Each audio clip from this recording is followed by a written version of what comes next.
China is waging a genocide on Muslims. So why has Turkey abandoned the Uyghurs?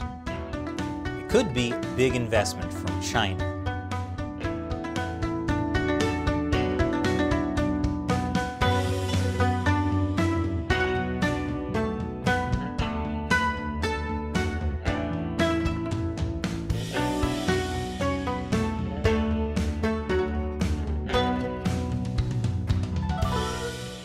Welcome to China Uncensored. I'm Chris Chappell. The Chinese Communist Party is waging a brutal genocide against the Uyghur ethnic minority in Xinjiang. Uyghurs are shaved bald, chained, and sent to concentration camps. Rape is a common form of torture for men and women. Now, the strange thing is, even though the Uyghurs are Muslim, most Muslim countries have been silent about this genocide. That includes Turkey. The Uyghurs are an ethnically Turkic people, but the Turkish government has said very little about the genocide. In fact, they've cracked down on Uyghur protesters inside Turkey because China asked them to. I wonder why. Joining me today is Cem Toker. He's the former president of the Liberal Democratic Party in Turkey. Thanks for joining me today. Thank you. So, the Turkish government is eager to support Muslims in Palestine, but has seldom raised the issue of Muslims in China. Why do you think that is? I think economic interests these days outweigh the political issues. So they've been kind of quiet about the alleged violations in China, human rights violations. I think they want to maintain great economic relations with China. So that's why they're keeping quiet and they're not making it an issue. Even though the opposition is trying to bring it to the political agenda, the suppression in the press in Turkey is preventing this. So the government has its own way. How do the people feel? Well, people aren't fully aware of the issue because, like I said, you can't speak of free press in Turkey. Mm-hmm.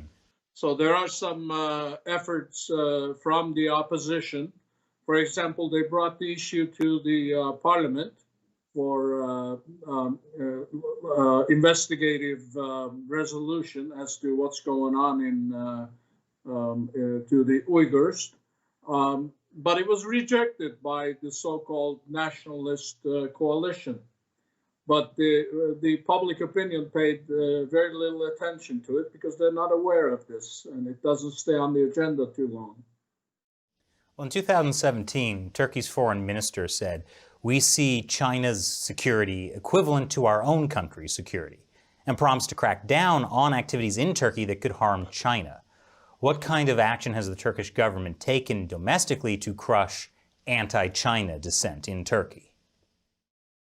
I think symbolic. They have been extraditing some dissidents to third countries, as far as I know, rather than directly extradite them to China. Also, they have prevented some opposition demonstrations when the Chinese officials visit Turkey. So it's been just lip service locally, but to maintain good relations. And they just received about $400 million of credit from a Chinese bank. That is more important than keeping the human rights issue on the agenda of the people.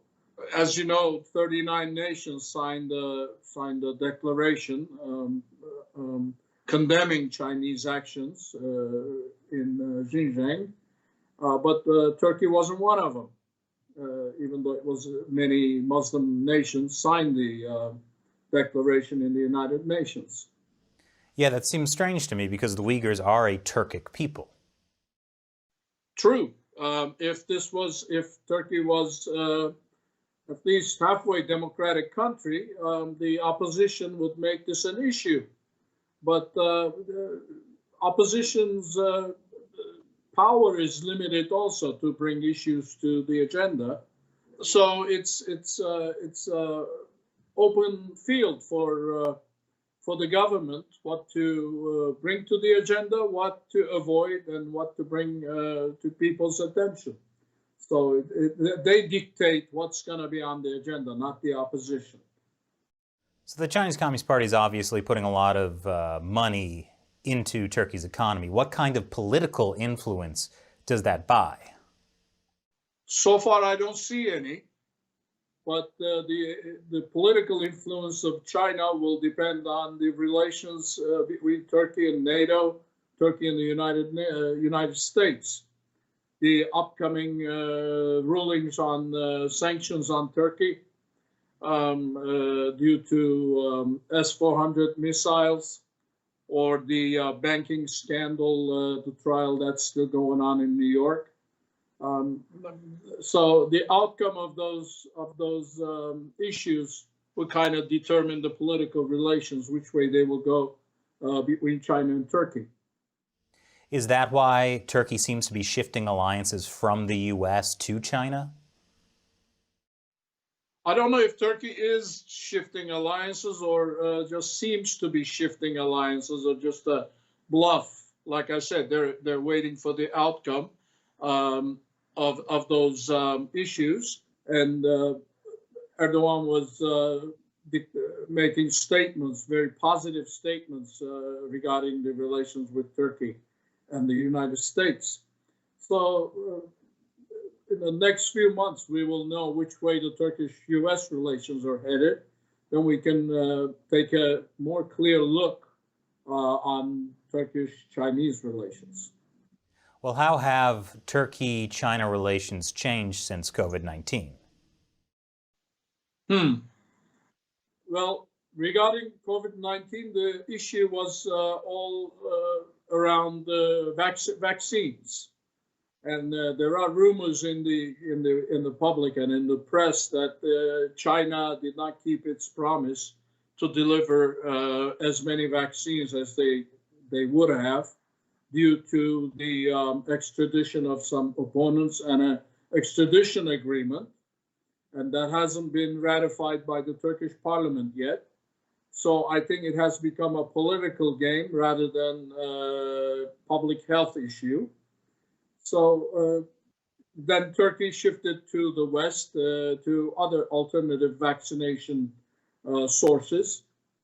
So Turkish government is between a hard and a rock and a hard place regarding how to handle human rights violations in China against the Turkic minority, Muslim minority. And so China withholding access to vaccines or protective gear for COVID-19 could be part of how they're manipulating politics. That is what we've been told here in Turkey, and that's what the press coverage says, yes. So where do you see the future of Turkey's relationship with China going? Like I said, it will all depend on the relations with Turkey and the United States and Turkey and NATO. It is a historic alliance. You know, it has decades of history. So it's not going to be an overnight shift, but if there's a shift at all, political, military, economic shift, that's going to take some time. But it will all depend on Turkish-American relations and Turkish-NATO and Turkish-EU relations. Turkey is one of the 5 countries in the world that is subject to possible sanctions by the EU and by the United States. So, of course, Turkish government is looking at different alternatives, but it's going to take some time if there's going to be a real shift in policy or international ties. Maybe cooperation in Africa. There's a lot of Chinese investment in Africa. And there's also relatively large Turkish investment in Africa. Maybe they will begin by cooperating with the Chinese in Africa, and then that will lead to more political and economic ties between China and Turkey. But it will all depend on relations with the West. Very interesting. I could also see the Chinese Communist Party and Turkey coming to butt heads over competing interests in Africa. Yes, that is a possibility too. But I think China would rather become adversaries, economically adversaries in Africa. They would try to cooperate with Turkey so that, they can make some headway in Africa, economic investments. Well, thanks so much for joining us today and sharing the information. All right, you're welcome. Have a great day. You too. And thank you for watching. And I also want to announce we have a new China Uncensored channel in Turkish. So if you or people you know speak Turkish, subscribe to that channel. The link is below. Once again, I'm Chris Chappell. See you next time.